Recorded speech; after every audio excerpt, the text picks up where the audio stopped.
Coming up on episode 323 of Wheel Bearings, we've got the Subaru Impreza, the Kia EV9. Ram's going to build a midsize pickup in Belvedere.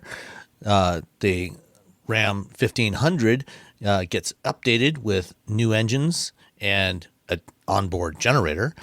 The Nissan has the Safari Z concept. Porsche is going Android in 2025. And Hyundai drops the price on the Ioniq 6. All that and more coming up next.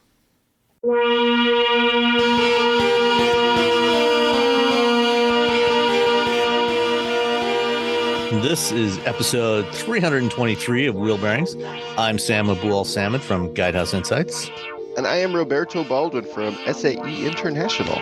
And Nicole is, I think right now she is perhaps traveling on her way back from somewhere. But she's not going to be home until this evening. And it's the end of the year where all the marketing departments have to get they're go trying somewhere. to pack too much stuff in. I've got 2 things this week, another one next week, possibly another one the first week of December. It's just bonkers. I had 2 things last week, a thing this week. Actually, it should be 2 things, but I can't because I'm spending time with family. Actually, 3 things supposed to happen this coming week, but 2 of them I can't do because of I have plans with family. And then God knows, I don't even know. I haven't even looked at the rest of the month. Don't you just love hearing us talk about things that we can't tell you anything about? Yeah. None of these things I'm allowed to talk about. I'm sorry. Well, I guess I can talk about BMW Test Fest. There you go. I went to Singapore. Singapore is really warm. Yeah. And the food is delicious. Malaysian, Indian, Chinese, all. How was that? Together. I was in Singapore for a grand total of 50 hours. For like 32 hours of flying or something. 33 hours of flying. But no, it was fine. It was good. It was the thing I did was actually really, really cool. And then I got to walk around Singapore a bit. And then I went to a place. Are you allowed to talk about that one yet, or is that? No, I can't talk about that for a long time. Oh, okay. So sorry, but anyway, right. Singapore is really cool as long as you don't break any laws. Yes, that's what I learned. Do not chew gum. Do not spit on the sidewalk. Don't do anything like your parents told you not to do when you were a kid. Yeah, Singapore is essentially your mom, with your dad like waiting back there with a stick. Okay, let's get into it. Well, since you spent most of the week flying back and forth between here and Singapore, I guess you didn't have anything to drive, right? No, I didn't. The only thing I drove was my car. Well, I had actually ended up having 2 vehicles to drive. When I got back from Japan, I picked up a Subaru Impreza at the airport, and then on Monday, I got an email. They have there's very few Kia EV9s in the U.S. yet, but because I'm on the jury for North American Car Truck of the Year, they wanted to make sure all the jurors had a chance to spend some time with the EV9, so they were offering up some 1-day loans. So I got an EV9 for 1 day, which worked out well. So let's start with the Impreza. It's been a while since I drove a gas-powered Subaru. And I've always liked the Subaru Boxer engines. I like the sound that they make. I will hear someone drive by with a WRX or STI, and I get so nostalgic over my WRX. They have a very specific sound, and then the regular Subarus have a very specific sound. Yeah. So this is very much a regular Subaru. Not a WRX or an STI or anything. This is your basic Subaru commuter car. If you need an all-wheel drive compact car to drive, that is relatively affordable, gets reasonable fuel economy, not outstanding, but decent fuel economy, has decent amount of space in it, for your stuff and your people. The Impreza is actually a really nice place to spend time. It is, kind of in the same class as, Corolla and Civic and, a whole bunch of other cars. And the one I had was the RS trim, which is kind of at the top of the line. It's got a 2.5 liter 4-cylinder boxer engine. It's naturally aspirated, 182 horsepower, 178 pounds-feet of torque, and a CVT. I think we talked about this last week. Yeah. I mean, it's not as horrible as they used to be. Exactly. But, yeah, it's better than it was. Yeah, it's not going to get you excited. Yeah. This is the latest and greatest generation, just launched this year. Has the infotainment system. We talked last week. I think you had forget which one did you have last week? The Crosstrek. You had the Crosstrek. So this is kind of the same thing, but in a more car-like fashion rather than sort of a pseudo crossover fashion. And so this one had the big 11.6 inch touchscreen, portrait style touchscreen for Subaru Starlink. The base models, as we mentioned last week, have two separate screens for reasons that are probably slightly cheaper to do it that way, I guess. But they had a bunch of extra screens from before. Like, throw them in the cars. But if you can stay away from the base model and get the 11.5 inch screen, that's probably a better choice. It's gonna look better. It's gonna be a little less cluttered. The Starlink infotainment is fine. It's not the worst I've seen. It's reasonably responsive, but it does support Apple CarPlay and Android Auto both wirelessly, so that's good. The RS that I had the EyeSight driver assist system, so that rather than using a radar sensor, it uses a pair of stereo cameras on the front mounted by the mirror that are looking forward and give some depth perception. So it can do adaptive cruise control, forward collision alert, that sort of thing. Plus it's got blind spot monitoring and all the other stuff that we typically expect on most new cars now. There's the interior of Subarus, or at least the Impreza, is it doesn't feel particularly premium.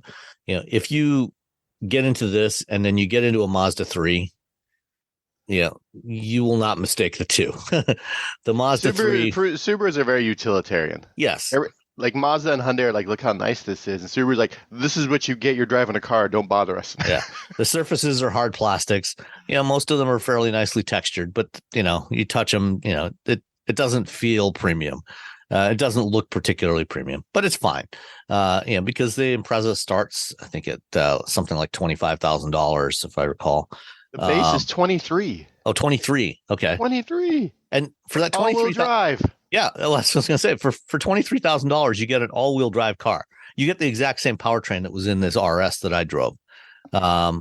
So that's kind of hard to beat. You're certainly not going to find an all-wheel drive car any cheaper than that in the US today. Let's see. Lost the tab now. Where'd the tab go? Oh, here we go. Back to the right tab with my with the notes. So it's comfortable to drive. The seats are comfortable. The ride quality is decent. It's not, I wouldn't call it plush, but it's also not harsh. So it's a nice, it's a decent balance. Even on Michigan roads. Standard features on the RS include, like I said, that EyeSight ADAS system. It's got auto stop start, which actually works pretty well. It restarts pretty quickly and smoothly. There's active torque vectoring, and overall, that's a nice basic car to drive. And if you can afford something in the mid-20s, this is a something you should really consider, especially if you live somewhere where you get winter weather, or you get a lot of inclement weather. Having that all-wheel drive, that standard all-wheel drive, definitely helps. You're not going to get quite as much ground clearance on this one as you will with the Crosstrek. So if you live somewhere like, say, Colorado, where you get deeper snow, you might want to consider stepping up to the Crosstrek, or an actual SUV, but for most drivers, like here in Michigan, for example, the amount of snow we typically get, the all-wheel drive will give you the traction you want, and as long as the snow is not too deep, so you're not going to get bottomed out, and then it's fine. It works really well. So, and if you are so inclined, the RS also has paddles on the back of the steering wheel to simulate an 8-speed automatic that you can toggle through. So there's some pre-programmed ratios for the CVT, but nobody's going to do that. It's kind of pointless. I usually try them out, just to see, how quickly it shifts, and it shifts reasonably quickly, but nobody actually ever uses that after you the first day or two. It's like, okay, fine, it can do that. I'm not going to mess with it anymore. So the Impreza RS that I had, basically, pretty much loaded, all in, came to $28,975, which, given the equipment that you get on this and all-wheel drive and reasonable performance, that's not a bad deal. That's a pretty good deal. Because, like I said, there's not that many cars in this class that offer all-wheel drive, at any price point. So it's definitely worth considering. Oh, I think the only, I think I said this last week with the Crosstrek, was if Subaru were just to throw an EV powertrain in this and just leave the car exactly the same, everything else the same, like the Kona or the i4, you just like, boom, now it's an EV and now it's $5,000 more. These things would be flying off the shelves. In a way, that's kind of what they did with the Solterra, though. Except it's taller, it's a bit taller, it's a bit larger, and it's not very efficient. You'd have to find a way to do it and keep it reasonably energy efficient. Yeah, and I guess the lower roof line of the Impreza would probably help there. I think this is a little more aerodynamic than the Solterra is. So that probably wouldn't be a bad choice. Yeah, 250 miles with an Impreza. Yeah, I'd be stoked. I would buy one. I like other outside of the CVT. I like everything in Subaru's lineup. Just everything is just like, here's a car, goes off road, it's got all-wheel drive. You throw a bike or a surfboard. Hey, you know what? Throw your dogs in the back. We love dogs. It's got, like, on the base level, it has dual climate control. That's just what you get, and wireless CarPlay. Just like the things you actually want. Yeah. You're like, oh, and then I like that the heated seats are still just little rocker buttons in the middle. Yeah. You're just like, hot or cold. That hot or a little bit slightly less hot. Slightly less hot. That's it. I don't have to go looking for it. It's just like, here's a done. Nothing fancy. And that's I guess that's the big thing about this. There's nothing fancy about it. It just works. It's a good size. It's not too big. It's not too small. Back seat's usable. You got cargo space in the back. It looks decent. It doesn't have any of the weirdness that sometimes Subarus have. It just works, and it's reasonably priced for what it is. Yep. Easy. Just like, oh, cool. Yeah. If you're buying a car for your kid who's going off to college and you can afford it, just get them one of these. Yeah. They can throw all their stuff in the back to move or whatever, you do in college. You can put your friends in the back.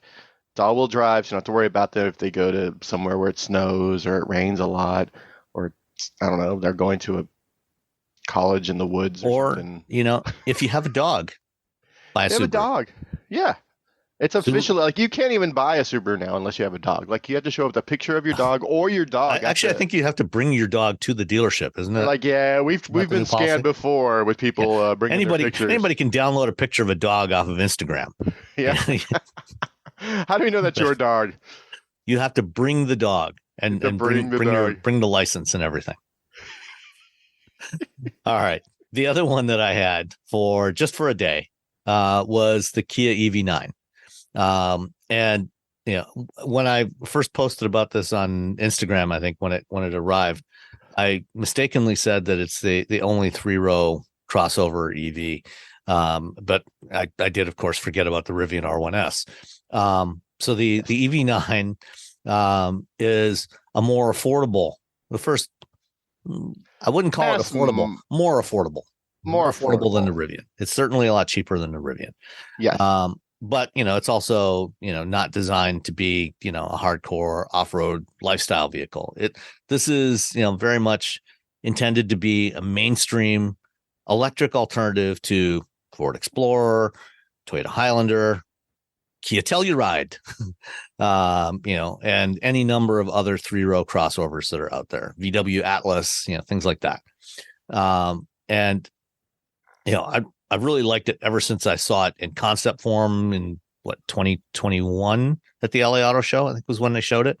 And then they revealed the production version earlier this year at the New York show. It's got a cool look to it. It's roomy. I looked through the specs. It's, for all intents and purposes, the same size as a Telluride. It has like half a cubic foot less of cargo space, but about the same amount of passenger volume for the 3 rows. You can put a couple of people in that 3rd row without too much difficulty. The 3rd row is kind of in between what you would find in a regular Toyota Highlander and a Grand Highlander. Not as roomy as a Grand Highlander, but better than a standard Highlander. The one that I had was the top of the line GT line, which sticker price on that is $73,900. But I think you can, if you decide you don't need the black wheels and all of the other details that are on the GT line, getting something like the Wind all-wheel drive, it's $10,000 less. And it's got the same performance, same 379 horsepower.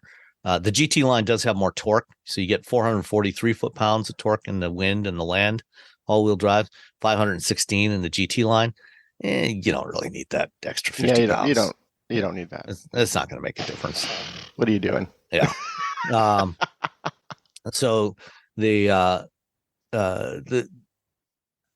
frankly, I think, for most people, I haven't driven the rear-wheel drive version yet, which is 201 horsepower. That might actually be enough because of the torque you have for most people's needs. But the all-wheel drive, the Wind or the Land all-wheel drive, for 63,000, starting at 64,000, is probably a better choice for most people. And the base version, the light rear-wheel drive, which has a smaller battery and 230 miles of range. So the other models all have a 99.8 kilowatt hour battery. The Light gets a 76.1 kilowatt hour battery. That one starts at 55,000. For now, the EV9 is still built in Korea, but sometime in mid 2024 they will start production of it at the Kia plant in West Point, Georgia. At which point it will be fully eligible for the IRA tax credits. For now, if you lease one, Kia is doing the pass through of the tax credit on leases as a commercial vehicle sale. So you can get a much better deal on a lease at the moment than if you buy. And that's probably the best choice. And frankly, I really like driving this thing. They're really nice. I had the Korean one, and I was like, I know there's some things that are it's not going to be as sporty, and the suspension's going to be a bit softer. But I was like, this is really nice. Yeah, it was great to drive. And not it's not as efficient as the smaller cars like the Ioniq 5 or the EV6, but it's also got a lot more frontal area and it's bigger and heavier. But it averaged, I used it to drive mostly highway driving at 75 miles an hour to an event I was going to on Wednesday, and it was averaging 2.8 miles per kilowatt hour, which is about what I've gotten with an EV6 doing the same thing in the past. So with an all-wheel drive EV6. So, it's not that bad. It's rated at 270 miles for the GT line of range. The wind and the land are rated at 280, and the light rear wheel drive with the big battery is 304 miles. There's really only one complaint I have about this car. Dun dun dun. Can you guess what it might be? I don't know. So there, as with most cars, as with most EVs, there's a stop start button on here, which some EV manufacturers like Tesla and Lucid and others don't have. They just don't bother with a stop start button. You just get in, if you've got the key fob on you, you put it into, hit drive and go. Kia decided to have a start stop button. In most cases, including on the EV6, this is usually mounted somewhere on the dash where you can see it and reach it. On the EV9, for some reason, they have a stalk on the right-hand side of the steering wheel, which has, you twist the end to put it, to go from park to drive. You twist it one way, you twist it the other way to go to reverse. The stock, aside from the end of it that you twist, the stock is fixed in place. So it's not like a turn signal stock or a wiper stock or anything. It's fixed in place. And on the inboard end of that stock is the start stop button. So you kind of have to reach around the steering wheel to hit this button. It's in a very awkward location. And, I commented about that online, and James Bell from Kia said, you get used to it after a while. I don't know. I think you get used to everything after a while, whether you like it or not. It's still a less than ideal location. I don't know what they were thinking putting it there. I've never seen any other manufacturer put their start stop button in such a location. But you only do that once every drive. So, the rest of the time driving is great. 5,000 pounds towing capability. You're probably only going to get about, depending on the trailer, maybe 150 miles doing that range. But the one that I had, the GT line, had the second row captain's chairs, so it's 6 passenger, but you can also get it with a second row bench for 7 passengers. And it charges very quickly. It'll charge at 240 kilowatts because it's the eGMP platform. So it'll go from 10 to 80% in under 25 minutes on a suitable charger. I charged it from just about 50% state of charge. And when I got to the Electrify America charger, and it charged at 165 kilowatts for a while. So that was pretty quick. If you're starting from a lower state of charge, it will charge from 240 kilowatts. But for quick one day with it, I was really impressed. And there's also even a sort of a frunk in there. It's a little bit bigger than what you find in the other Kias and Hyundais, which basically have a little compartment that's just big enough to hold your charging cable. This one does have I think about 3 cubic feet of space in the front. So not bad. It's not great, but it's not bad. You can stash some other stuff in there. Your laptop. Yeah. Your laptop bag. Yeah. Or you just put that inside the car. You don't really need that. But yeah, I really liked it, for one day. No, I really like the EV9. It's tough when you see the ID Buzz. You're like, oh, well, it's going to be here next year, and you're just like, all right, the EV9 is cool looking, but doesn't have that nostalgia that the Buzz has, and it's not a van. But also, you're like, well, I got just as much, and it's probably going to be cheaper, and I can get that in a few months. Did you know you can support Wheel Bearings directly? Head to patreon.com/wheelbearingsmedia, and you can become a patron today. Your contributions will help fund the platforms and tools we use to bring the podcast to you. And exclusives and improvements are already on the way thanks to your generosity. So if you want to be part of an automotive podcast like no other, head to patreon.com/wheelbearingsmedia. All right. Let's get on to some other stuff. So last week, as of the time we're recording this, all 3 of the Detroit automakers have got tentative agreements with their with the UAW for new contracts, and they're all going back to work.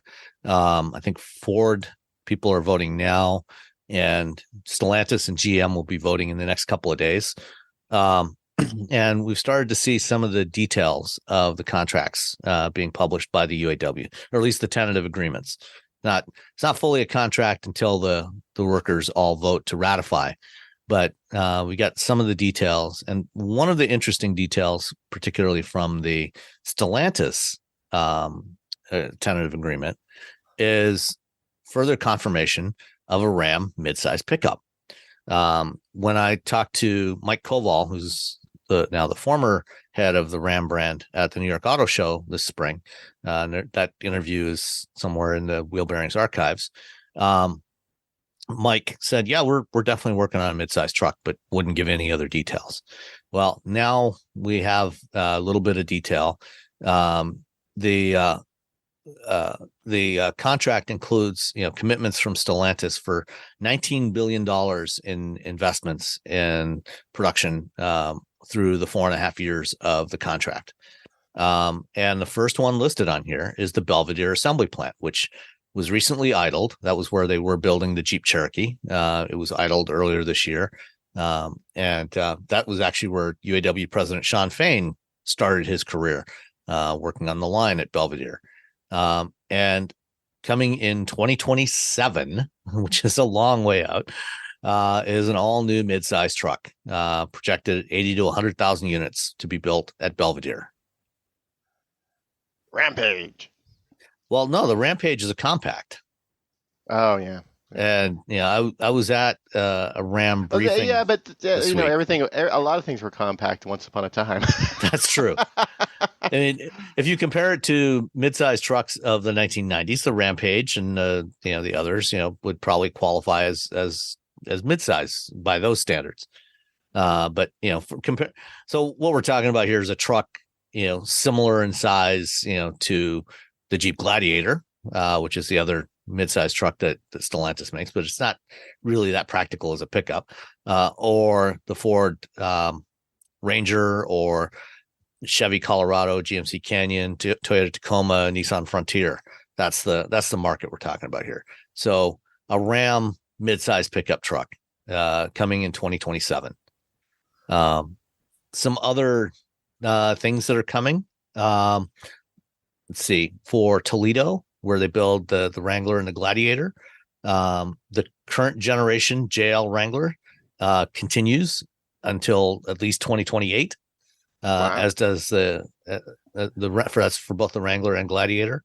So no all new Wrangler until then. The plug-in hybrids are getting an upgrade in 2025, and that includes a plug-in hybrid Gladiator in 2025. Oh, cool. The new generation Wrangler in 2028 will include a BEV and something that is referred to in here as REPB. And this is an acronym. This is a Stellantis acronym that back in 2021, June of 2021, did you watch the Stellantis EV Day that they had? Oh, gosh, probably. I mean, what else was I doing? Well, one of the things they hinted at then was, they talked about, they're going to do an electric Ram pickup. And at that, that's when they first announced that. And they talked about, a range extended paradigm breaker. And I think that's what this REPB stands for. And we'll come back to this in a few minutes because paradigm breaker. Yeah. So it's not quite like a plug-in hybrid, although it kind of. It's a plug-in series hybrid.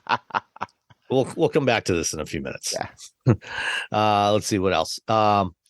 In 2027, the Warren truck plant, where they build the Ram 1500 Classic, which is the previous generation Ram, that continues through 2024. But it's also where they build the Jeep Wagoneer and Grand Wagoneer. In 2025, there will be an REPB Wagoneer. So that's this range extended version of Wagoneer on the Stella frame platform. In 2027, there's going to be a BEV Wagoneer, so a full battery electric version of the Wagoneer and Grand Wagoneer coming in 2027. And then Sterling Heights Assembly, where they build the current generation Ram 1500, the newer Ram 1500s. Those are getting an update for 2024. And also the BEV, which we already heard about earlier this year, the Ram Revolution or the Ram Rev and the REPB.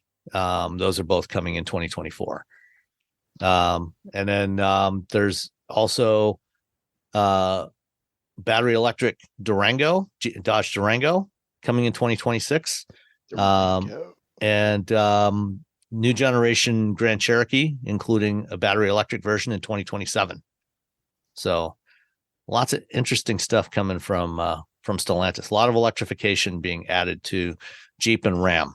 No mentions of Dodge or Chrysler in here, but that's probably because aside from the Durango, all of the current remaining Dodge and Chrysler products are built in Canada. And so those don't fall under this contract. They fall under the Unifor contract. And the Dodge Charger, the Dodge Charger EV and the Chrysler Airflow and other stuff, those are all scheduled to be built in Windsor, Ontario. So that's why they're not listed here. Cool. All right. So let's jump to 2025 Ram. Dun, dun, dun. So Ram had a backgrounder a few days ago where they gave us a preview. And this was actually supposed to be revealed at the LA Auto Show next week. But Stellantis decided to save some money and cancel their plans to go to SEMA, the LA Auto Show, and CES this year. So they're just doing these reveals online.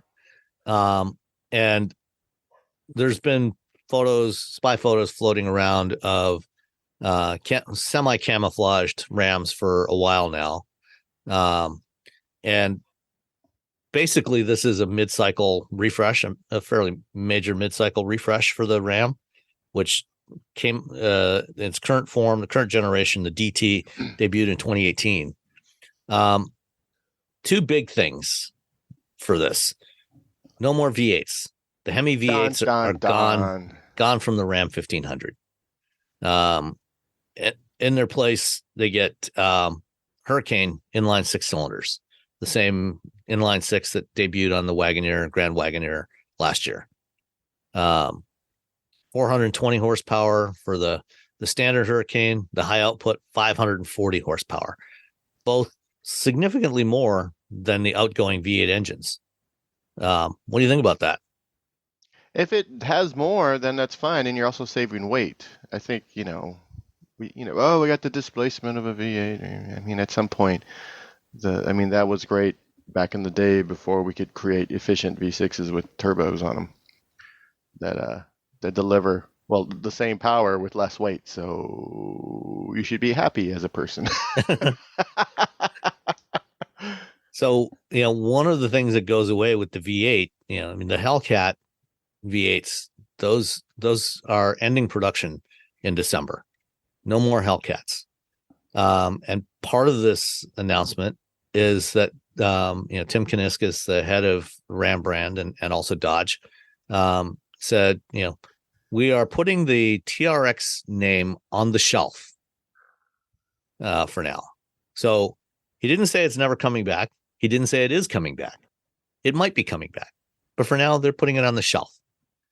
In its place, they're going to basically take the TRX that we have today with some minor tweaks to the suspension to accommodate a lighter engine and putting the high output Hurricane 6-cylinder in there with 540 horsepower. So this, instead of being a competitor for the Ford F-150 Raptor R, it'll be more of a competitor to the standard Raptor, which uses an EcoBoost V6 with 450 horsepower. So it's going to be 90 horsepower more than the base Raptor. And they're calling it the RHO. Raptor. Ram high output. All right, Ram. Apparently, it's not intended to actually specifically stand for anything, but obviously, Ram high output. Ram high output. It doesn't quite have the same ring to it as TRX, though, does it? Yeah, doesn't have any sort of dinosaur references. Boo. No. They also, when they announced the Ram Rev earlier this year, they announced a new tungsten trim level because, apparently you can't have enough luxury in full-size pickups these days. So they had to step it up and go from limited to tungsten. And so they're adding a gas-powered tungsten as well. Tungsten.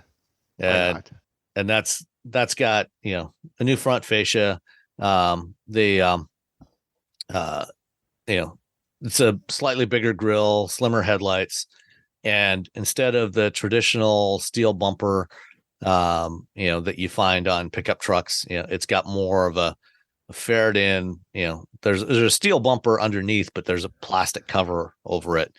So it's more aero, but it looks a little more premium. I don't know. What do you think? Well, I mean, we don't have enough references to tungsten in the world. So go for it. Why not? I mean, people are buying these things. They're rarely hauling anything with them. They're using them as luxury vehicles. Ram might as well. They might as well try to get as much money out of these folks as possible. These pickup trucks are paying for, EVs down the line. This is the last hurrahs for a lot of these automakers. Ford, Chevy, or Ford, GM, Stellantis. They're going to try to sell as many of these like high profit margin pickup trucks as possible. And so throwing some more fancy things on a truck and giving it a wacky name, that's good business, to be honest. People are going to buy it. I mean, yeah, some people definitely will. And there's a lot of profit margin in these high end trucks.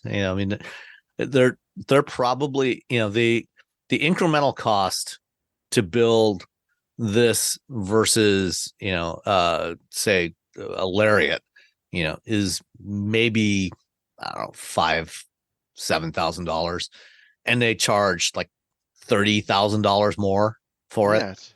So it's a big pile of cash. Yeah.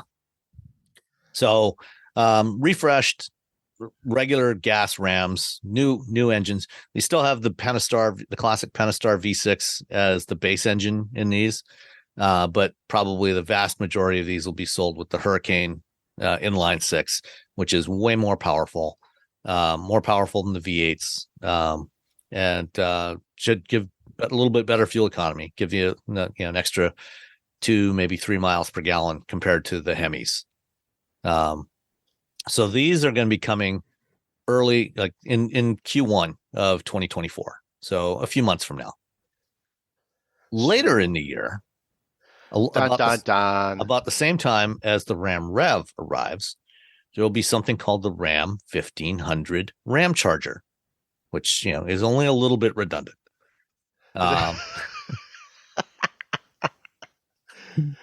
So the Ramcharger is this truck that we've been hearing, that's been hinted at for the past 2.5 years now. This is the REPB that I was talking about.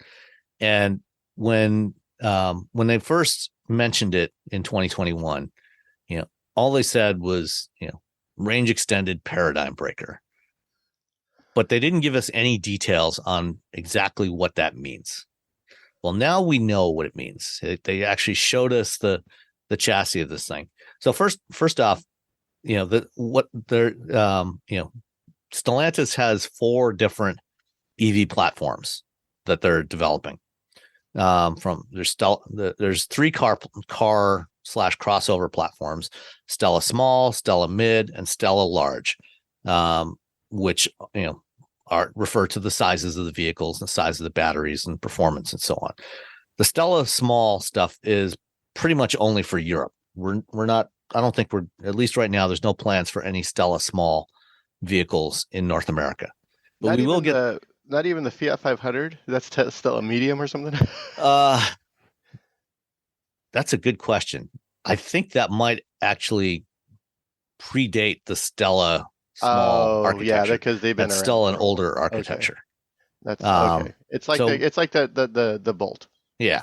So right now there's nothing confirmed on Stella Small for North America. The first Stella Small vehicle is the Jeep Avenger that they launched earlier this year.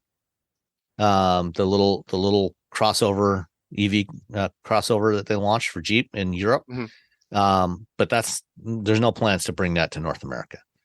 We will get Stella Mid and Stella Large vehicles, and the first of the Stella Large vehicles are going to be that Charger, and also the Jeep Wagoneer S that's coming.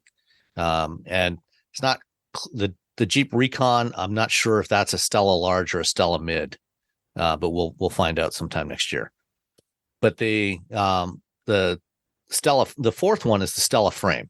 This is for body on frame vehicles, and so this kind of goes halfway in between what Ford did with the Lightning and what GM did with their Ultium full-size trucks. So on the Lightning, Ford has a unique frame for the EVs because it's got to support this big battery. But the frame rails are still the same width as they are on the gas F-150s, which limits the size of the battery. That's why the extended range F-150 only has a 130 kilowatt hour battery pack. So it limits the size of the battery you can put in there. GM with theirs, with the Silverado and the Hummer and the Sierra, they basically threw away the frame entirely. And they've got a unibody architecture that has integrated frame rails that are pushed out to the outer perimeter of the trucks. And so that allowed them to put in a much wider battery. And so that's why they can put in a battery with 212 kilowatt hours in the Silverado and Hummer and Sierra. But there's no separate frame on those trucks. Stellantis kept a separate frame like Ford, but they created a unique frame setup.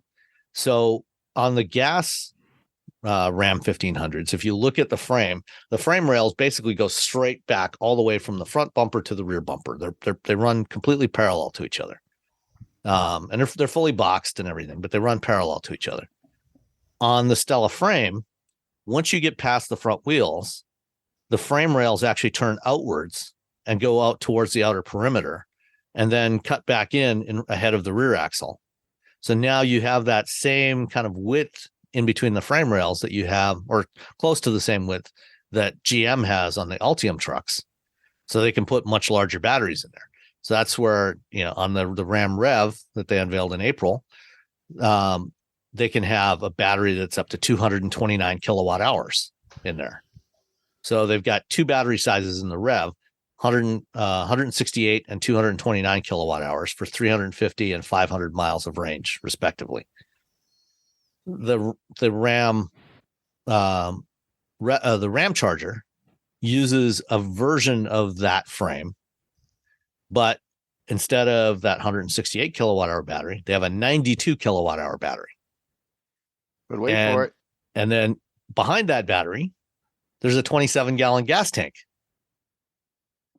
And sitting on top of the front motor, so it still has the same two electric motors that you have on the Rev for like 630 horsepower, if I can recall correctly. 663. 663. Yes, you're right. And 615 foot-pounds of torque. But sitting on top of the front motor, you will find a 3.6 liter Pentastar V6 that is not in any way mechanically connected to any of the wheels. They're bolted to the back of that, where it would normally be bolted up to a transmission. There's just a generator that produces 130 kilowatts continuous, 190 kilowatts peak, and acts as a range extender. So running on just the battery, the Ramcharger will run about 145 miles on electricity, which will suit most people's needs just fine on a daily basis. Around town, chillaxing, hitting the Even for somebody that's using it as a work truck, that's going to meet most commercial customers' needs just fine, because most of the time, these things are not driving hundreds of miles to a job site. They're driving 10, 15, 20, maybe 30 miles, and so you have enough energy in that battery to drive back and forth and to provide onboard power, so you can get 10 kilowatts of onboard power from this thing, just like you can in a Lightning or a Silverado. But when that battery charge gets down to about 20% or so, somewhere between 15 and 20%, what Tim Kuniskis vehemently refers to as the onboard charger, if you tell Tim Kuniskis that this is a plug-in hybrid, he will give you a very angry look. He does not want you to call this a hybrid. But it's a plug-in series hybrid. So it's different from the kind, it's different. It's a different kind of hybrid from what you find in a Toyota or a Ford or, pretty much any other hybrid. But it's a series. Yeah, it's a series hybrid. It's a PHEV. Yeah. So, because there's no mechanical connection. This is the closest analog to this is the original Chevy Volt concept from 2007, not the production Volt, but the concept, or the i3, or the i3. It's a BMW i3, or the Fisker Karma. The Fisker Karma also is the same thing. So there's no no mechanical connection between the engine and the wheels, unlike in the production Volts. So with that 27-gallon gas tank, they say, and a full charge, they say you can go 690 miles in the Ramcharger.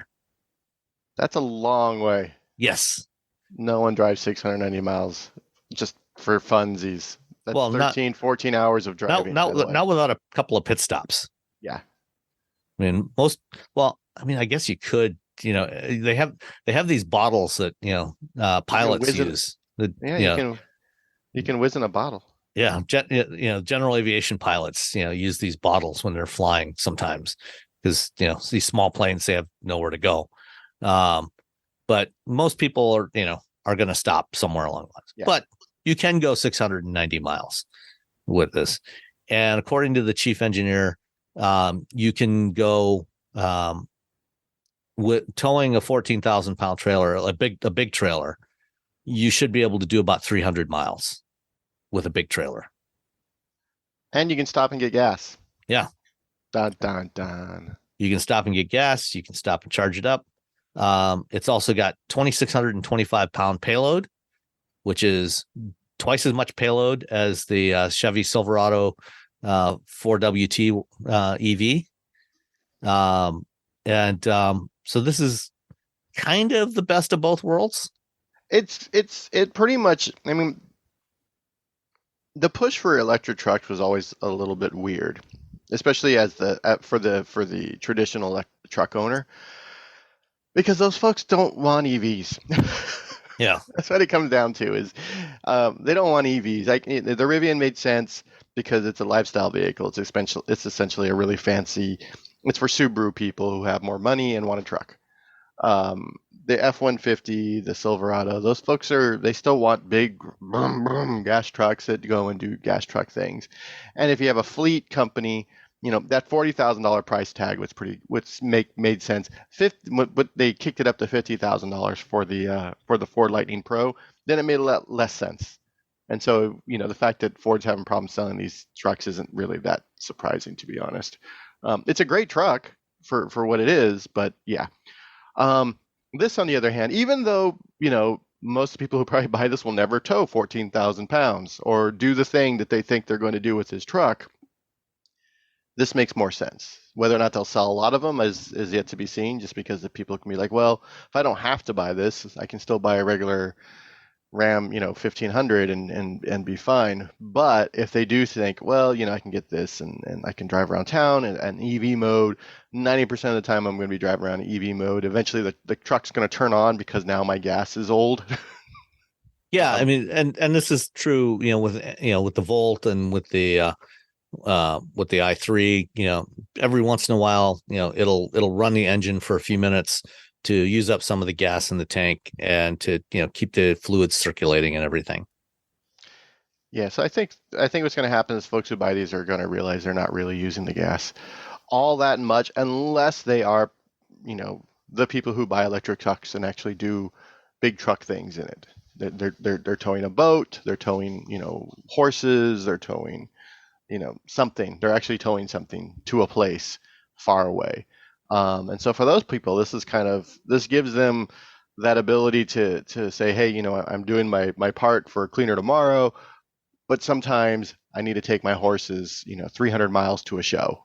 And when I do, the last thing I want is my horses to be sitting in the back of a truck for 45 minutes in a parking lot with no air moving, so I can feel, So I think this is, it's going to be pricey. That's a big battery, and you're adding a V6. You're just like, okay. Well, and this is, they're not talking about pricing yet, because this thing is still a year away from production. It's not going to come till fourth quarter of 2024.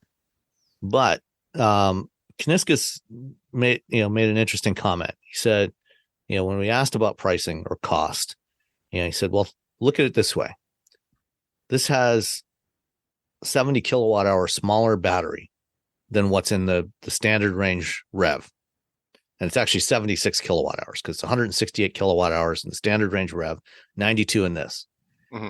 And, conservatively, the batteries right now are probably costing at least $120 a kilowatt hour.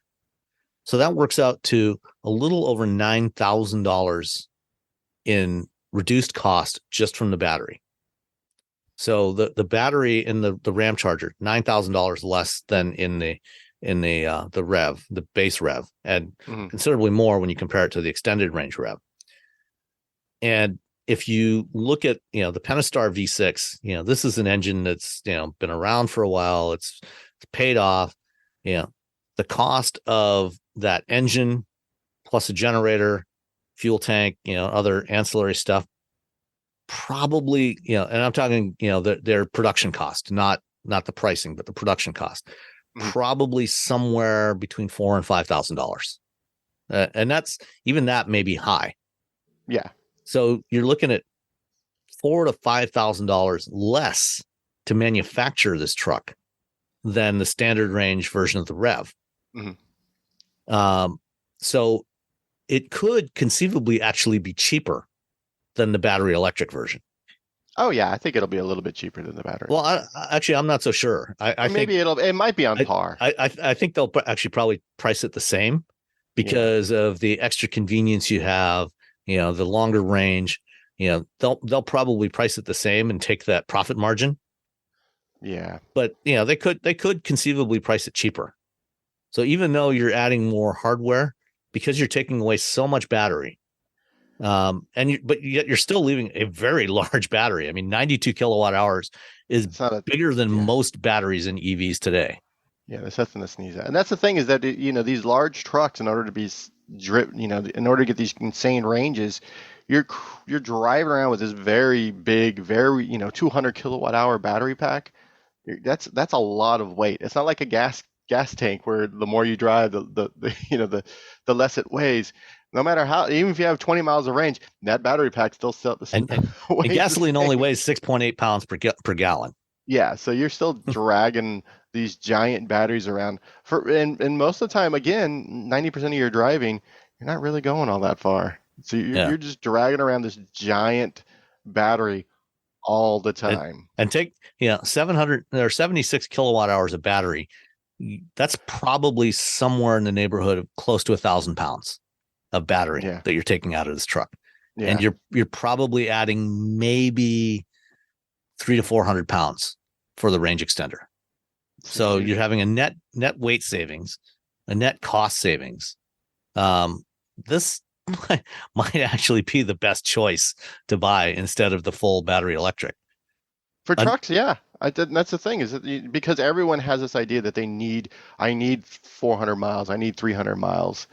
And again, unless you're doing like really big giant truck things, I don't know, get a diesel.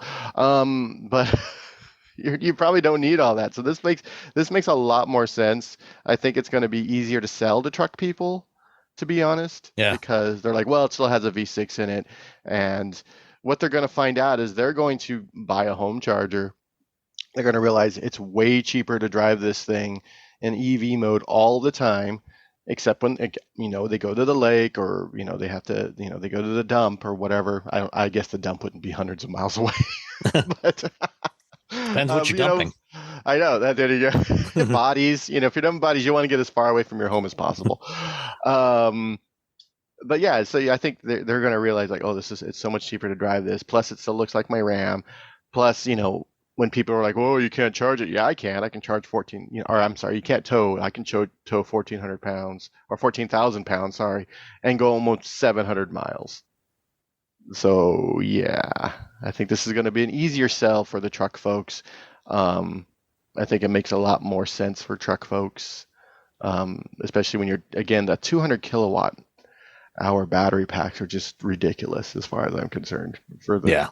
It is pretty bonkers. It's just so much weight. You're just dragging around in order to feel like, well, okay, I'm safe. I'm okay. I'm like, where are you going? Where are you going? Yeah. So this is coming about a year from now. Let's see what else. I guess one thing I forgot to mention about all of the new Ram, the updated Rams, is the interior. They've done some upgrades to the interior. The Ram trucks are already have the nicest interiors of any truck anyway. But they ride the nicest too. Yeah, and they've done some further upgrades. All of the electrified, the Ramcharger and the Rev, all get standard air suspension, 4-wheel air suspension. Ooh. And so, they'll be able to lower themselves down at highway speeds. When you put it in off-road mode, you get some extra ground clearance, good ride quality.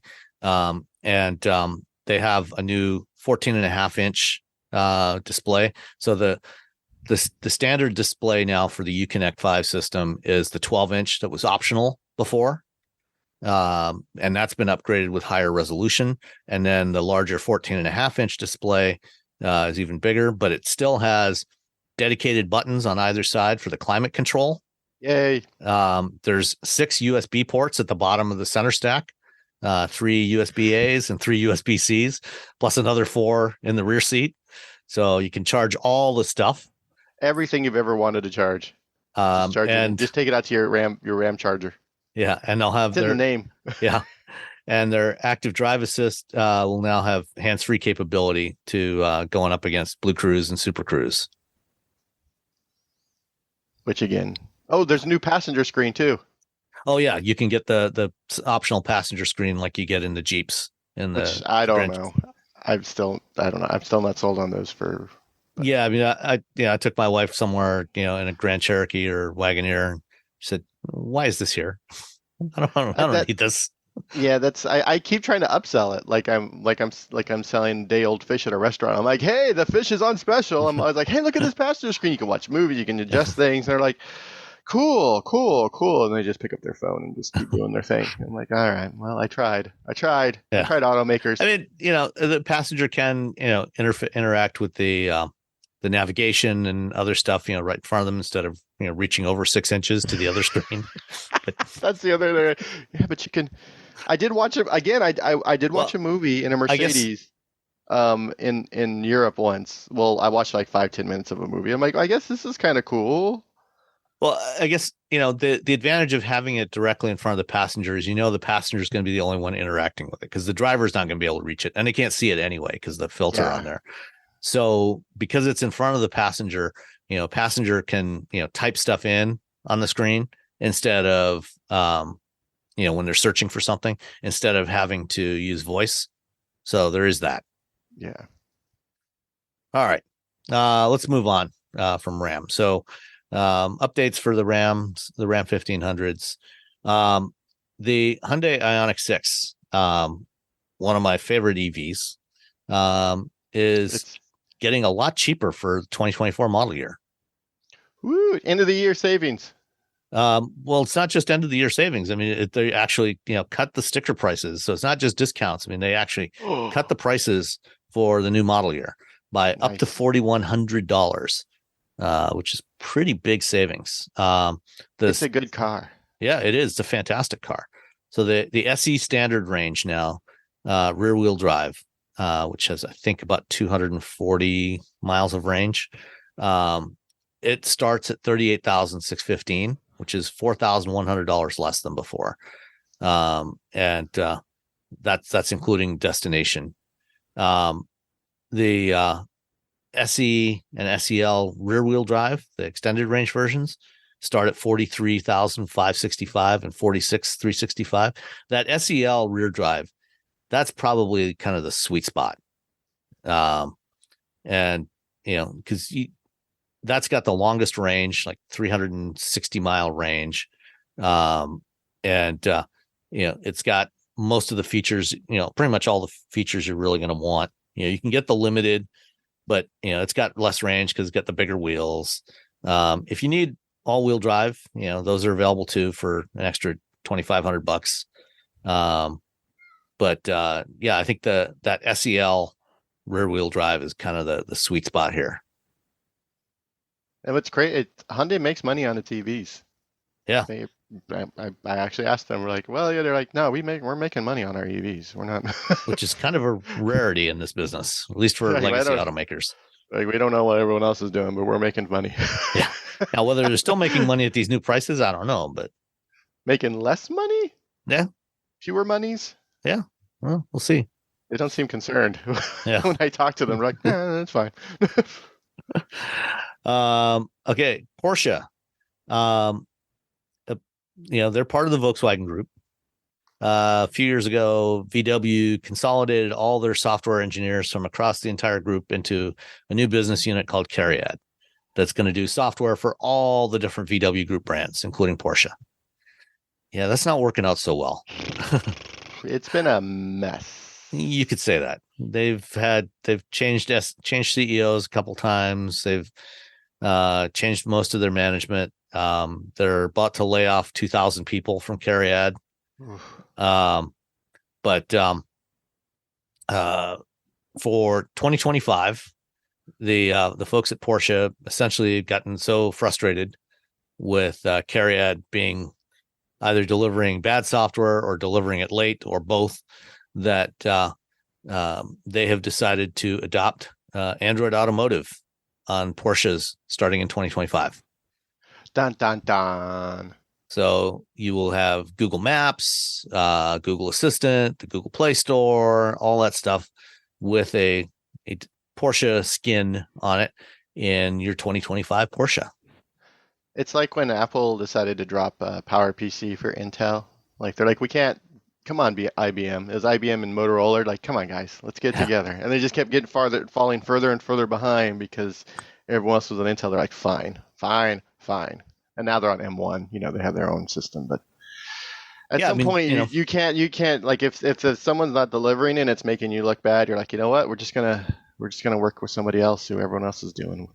And maybe someday Cariad will produce the M1, the Apple Silicon of automotive software. Yeah, maybe. Give them some time, maybe. Or they might just use Google forever. Yeah, Audi will move over to it, and then Volkswagen, and then Seat, and again, and forever. And what's interesting about this, is that for a long time, Porsche was one of the last automakers to support Android Auto.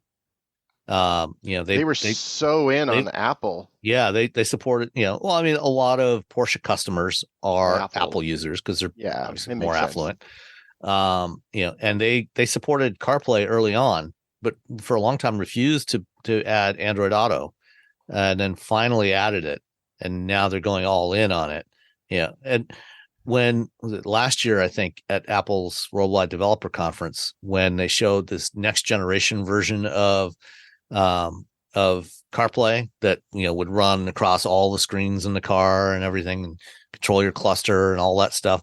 I think one of the logos that they put up there was Porsche, and a lot of people were expecting Porsche to probably be one of the first brands to adopt that.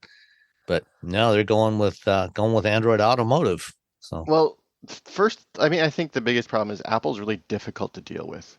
yes, Just if you're a developer, if you're a hardware maker, Apple is just notoriously difficult to deal with. I've talked to a couple automakers who like a couple of people at a couple automakers who I can't say who and what automakers, but dealing with Apple, they're like, well, yeah.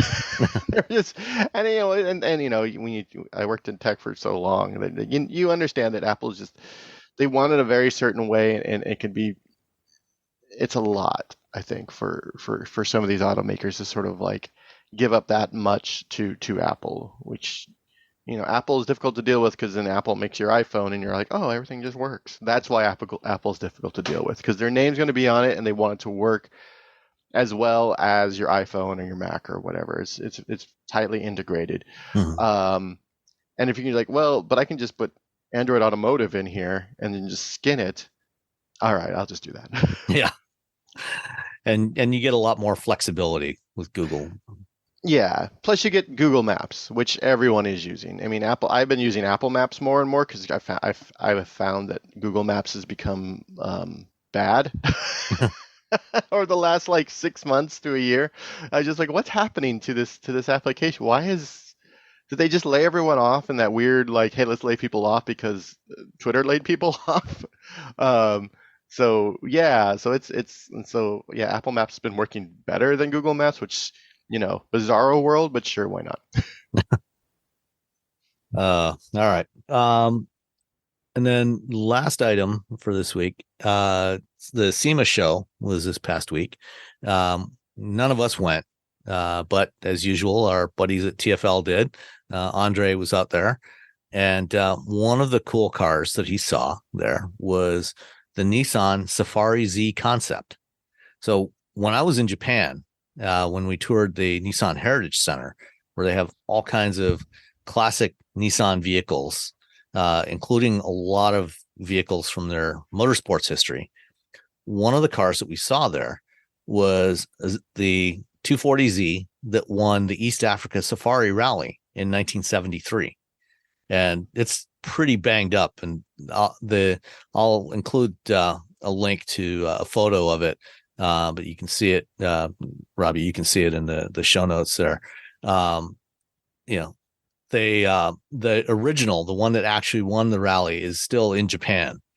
But a couple of years back, some folks from Nissan built a replica of it. And then now they have built a new Z concept that is inspired by that original. So it's got kind of the same lighting setup, same color scheme, same livery. It's been lifted a couple of inches. It's on big wheels and tires. And it would actually be really cool to be able to at least drive this thing. I think it would be a lot of fun because, the new Z is awesome. Mm-hmm. And I'd love to have a chance to try this thing, running across the desert in this thing. And I wonder if they will actually offer a production version of this, because so many other companies are building, even Lamborghini's got an off-road version of the Huracan. Yeah, I think, I would want them to, but I think Nissan is still not 100% out of the woods financially, whereas Lamborghinis, they've got Urus money. Yeah, that's true. They get big piles of Urus money, so they can make like 12 of those. But it's still cool. I mean, I like anything that's been safari'd out. I wanted the Safari out that X type, and then I realized I don't care about the X type. So I still have that thing. God, I got to get rid of it. I think that was my end of year thing, was get rid of that X type. Donate it somewhere. I think I'm just gonna give it to my neighbor, to be honest. I think I'm just gonna fix it, pay some stuff off, and then just trade him for like, I don't know, a sandwich or a burrito or a burrito sandwich, maybe some plate of cookies. I don't know.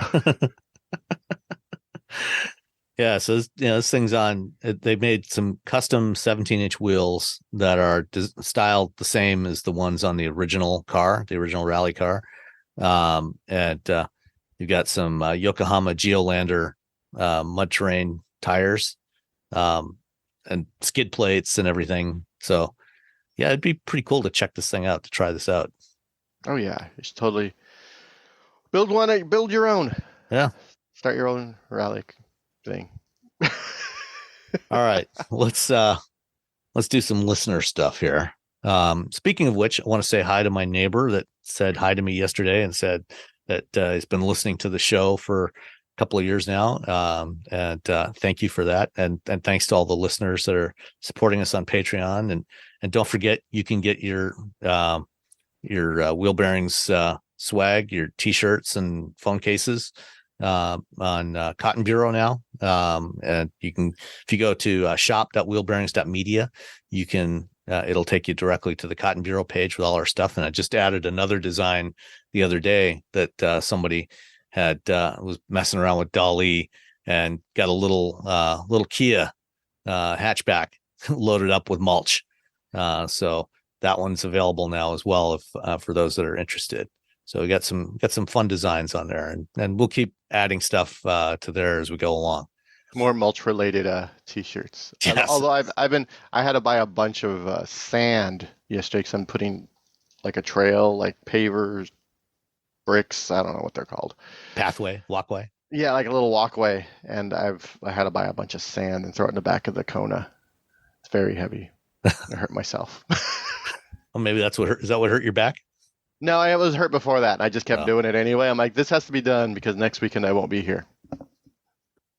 All right. So first one, and this is a long multi-part one. This is from Vic from Ontario, and I meant to include this one last week, and I could not find the email. And Vic was nice enough to send another email reminding me. So I found the text of this one. So starting off, in our October 1st episode, you talked about your less than stellar experience with the Cruise self-driving vehicles. And this was when I was in Austin in September. Seems like they still are quite a bit off the mark. However, they could adjust their business model, target audience, and increase revenue. They should market their business not as a taxi service, but more as an entertainment venue. It would make a great drinking game. You and 4 of your friends book the ride to a time insensitive destination, i.e. a nightclub that does not close until 3 a.m. You all bring along some roadies for the drive. Every time the Cruise Mobile makes an inefficient move, you drink. The more inefficient it is, the more you drink, and the less you have to spend at the bar. You're pre-gaming in your Cruise. Yeah. So, or you could use this, when you're going to football game or something, instead of tailgating at the game, take one of these. And this could actually work in Austin. Well, it wouldn't work right now because, Cruise, since this email was originally sent, Cruise had their driverless permit suspended in California. And a couple of days later, they decided to pause all driverless operations nationwide in about 10 cities, including Austin. But, one of the places I went when I was in Austin was to the University of Texas campus, and got off right near the stadium there. But this would be potentially a fun way to tailgate. Just have your friends, in the robotaxi. And it would take you a while to get from downtown, but this could be interesting. Although I think that Cruise and Waymo and others would probably want to discourage this because they don't really want people making a mess inside the cars, because then they got to bring them back to the depot and clean them and everything. A few years back, there was a company that I can't remember now. I think they've long since run out of money and gone out of business, but there was an AV startup that was promoting these pod-like vehicles that could dock together in various combinations. So you could have a robotaxi pod, and then there could be like a Starbucks pod that, if you're on your way to work, and you want a coffee, and so one of the Starbucks pods comes along and docks with your robotaxi pod, you can get your coffee, and then it leaves and goes off and docks with another robotaxi pod. Or you could dock it, if you want to have your workout while you're on your way to work, you could have one that comes along with a treadmill and some other equipment, and you could step into that. This could be a fun idea, as long as you don't get sick in the car. The next part of this, next multi-part comment is related to electric vehicles.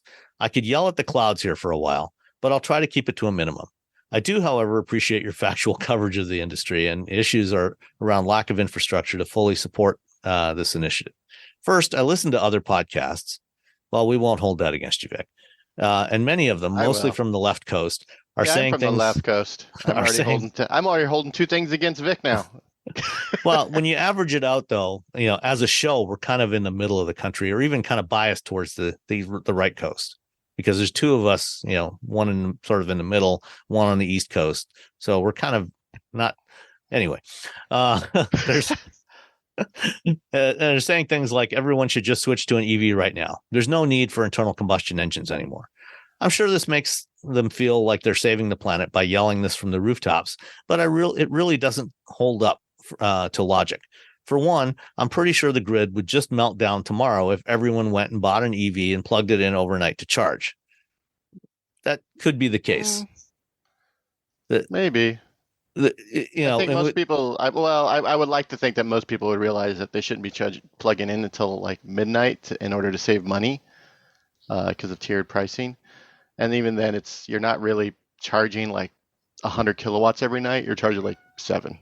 Yeah, and that would be the case for most. It would depend on where you are. In some places that it could be problematic, but second, there is no cross-country infrastructure that can support reliable long-distance travel. At this point, I don't think I could rely 100% on anything outside of home charging. Well, in Canada, I think that's more true than it is here in the States. Yeah, you got Tesla here. That's pretty much it. Yeah, the supercharger network and to a lesser degree, other networks. I mean, you can drive across the country. It'll just take you some time. And some planning. That's the problem. Yes. It's like, would you put like your let's say one of your parents or like your friend who doesn't know anything about EVs in an EV and send them from California to New York? Which one would you do it in, where you wouldn't have to get 1,000 phone calls from them in order for it to happen?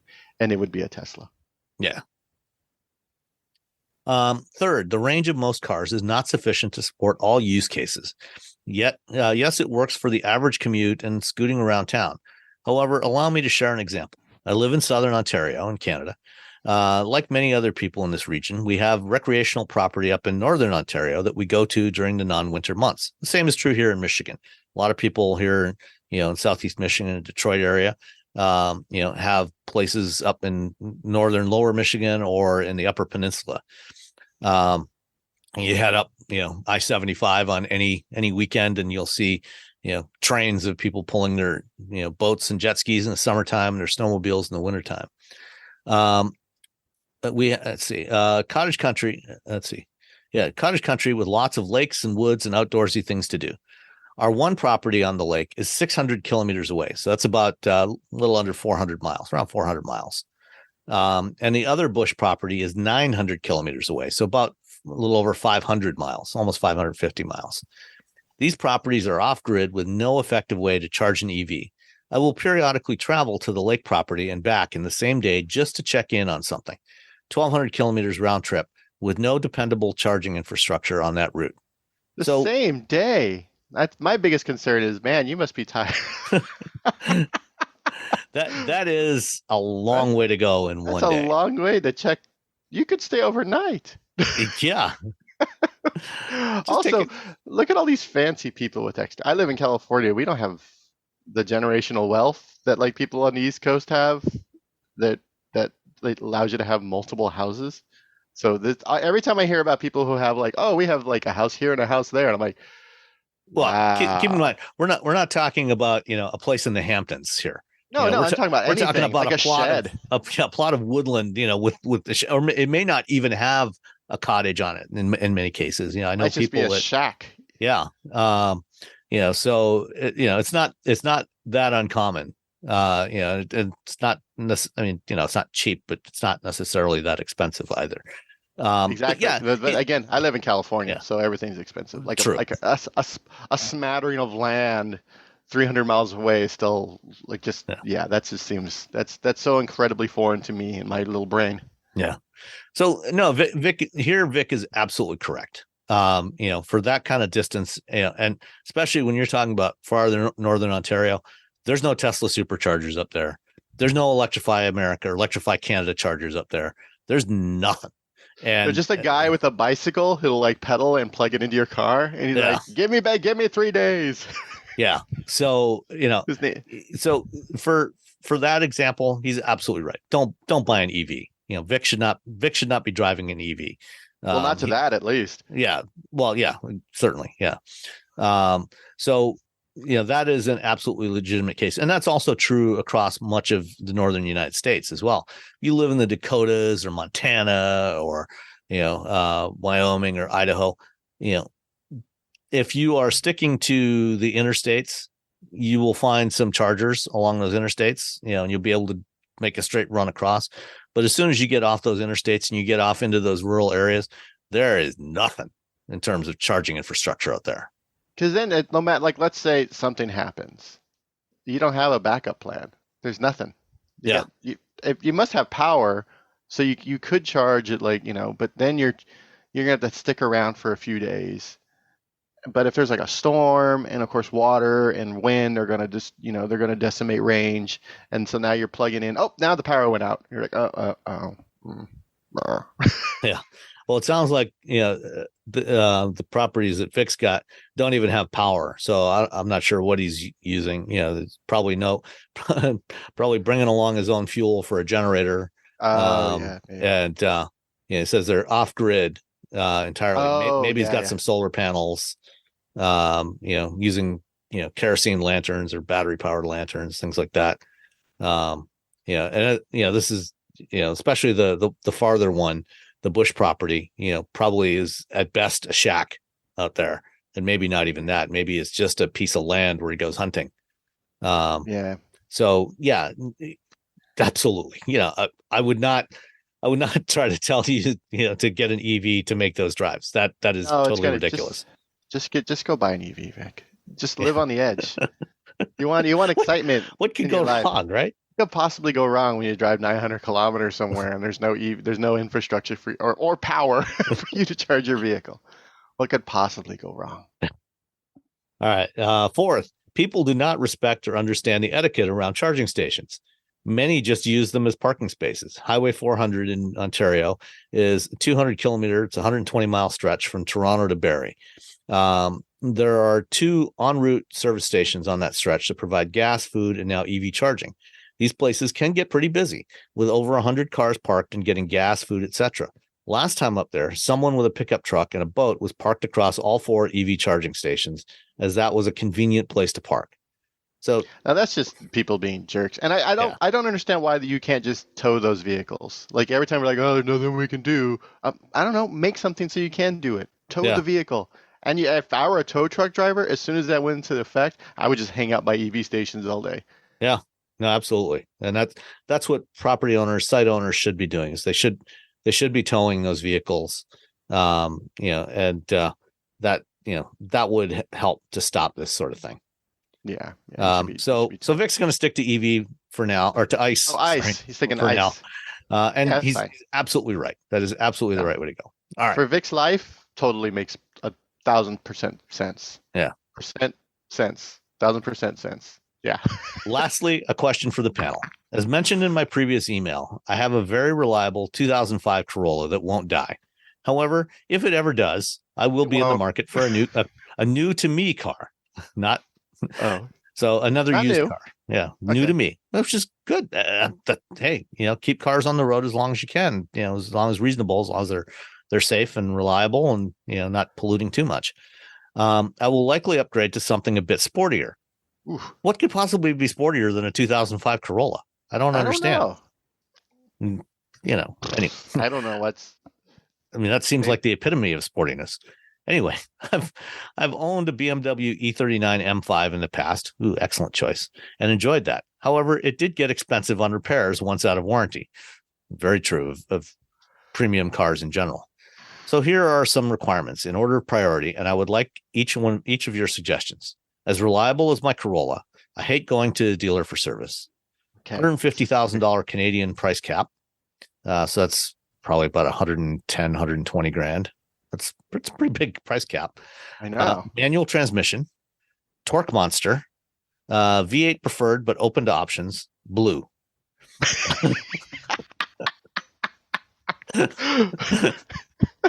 V8 blue.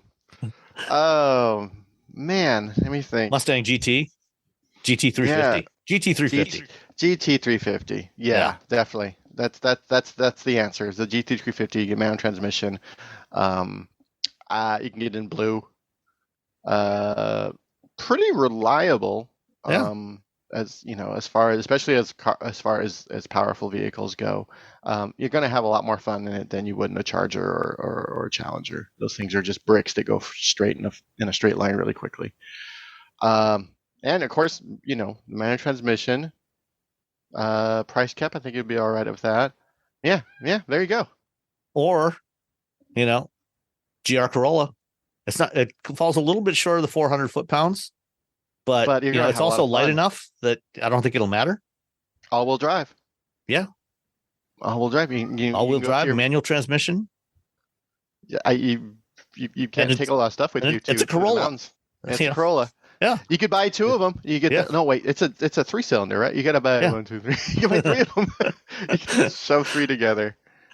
So GR Corolla is the answer, and I believe you can get the GR Corolla in blue. When you can't get in blue. So 350 GT or GR Corolla, even though the Corolla doesn't have the V8. but open to options. So we're just going to say that. Yeah. No, I think that's the answer, is the GR Corolla. So there you go, Vic. Anytime we can be of help. Finally, from Bryn Berenshausen. Hey, crew. Hope you're all well. Just wanted to share my experience today with Tesla service. Over the weekend, my Model 3 started throwing an error code, unable to charge, maximum charge level reached. I was not able to charge my car at all. As is Tesla's process, I went into the mobile app and scheduled an appointment, but wasn't able to find a spot before mid-December. It is now, I got this email earlier this week, around the beginning of November. So 6 weeks, long time to wait for an appointment for service. So I called down to the service center this morning because it's a serious issue. Not being able to charge is pretty serious. They said I could bring it right in. By the time I got there, they had already run remote diagnostics and determined my pack would need to be replaced. It'll be a refurb, not a brand new one. Thankfully, this is within warranty. Yeah, definitely. Which also meant I could get a loaner car. Within a few minutes, I had dropped my car off, was set up with full app access to a loaner Model Y, and was on my way. This is the kind of ownership experience only a few manufacturers do, and what more should strive to do. The average person still dreads taking their car in for service because it usually takes a lot of time and hassle. I hope more dealers up their game, because while I loathe Elon Musk, it'd be hard to give up the overall Tesla experience when I know how terrible most Hyundai, Ford, Toyota, etc. dealerships are. Yeah.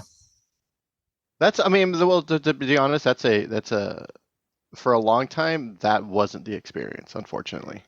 With Tesla? With Tesla, yeah. Yeah. As for people I know who's had issues with Tesla. So if Tesla is upping their game at the service centers, that's great. Even though I know that like a year ago they laid off a bunch of service people. Yeah. Which was very weird. But if they're upping their game in the service center, that's one of the big issues that people have had with Tesla, is they're like, oh, my car isn't working, and Tesla doesn't want to fix it. They're sort of, which is like, well, to be honest, a lot of automakers, a lot of dealerships. But the dealerships are not, they're not owned by Ford or Toyota or Hyundai. This is a Tesla owned experience. So it's, even more so, this really looks bad on Tesla as a company. So if this is what they're doing now, this is what the experience is now, good for them, because that's what you should expect when you spend a lot of money, which cars are very expensive. And when things go out of warranty, it shouldn't be a big hassle. It should be, oh, okay, well, we're going to fix your car. This is what's wrong. Here's another car. Go away. Come back in a week or so, or however long it's going to take them to drop and replace this pack. So good for them, and I'm glad that everything worked out really well. I mean, it sucks that happened, but it seems to be working out. So I have to take our Hyundai needs to get the battery software updated. And I'm just like, oh, man. I'm not looking forward to it. I'm just like, I got to go to the dealership. I got to do this thing. The car's fine. Nothing's happening, but I got to go take it in. And I mean, that's the kind of thing that with a Tesla, they would just flash an OTA update, and you'd wake up one morning and it's fixed, and it'd be fixed. You don't even have to go anywhere near a dealership. And that's that's the sort of thing that automakers are moving towards. They to support the kind of OTA updates that Tesla does.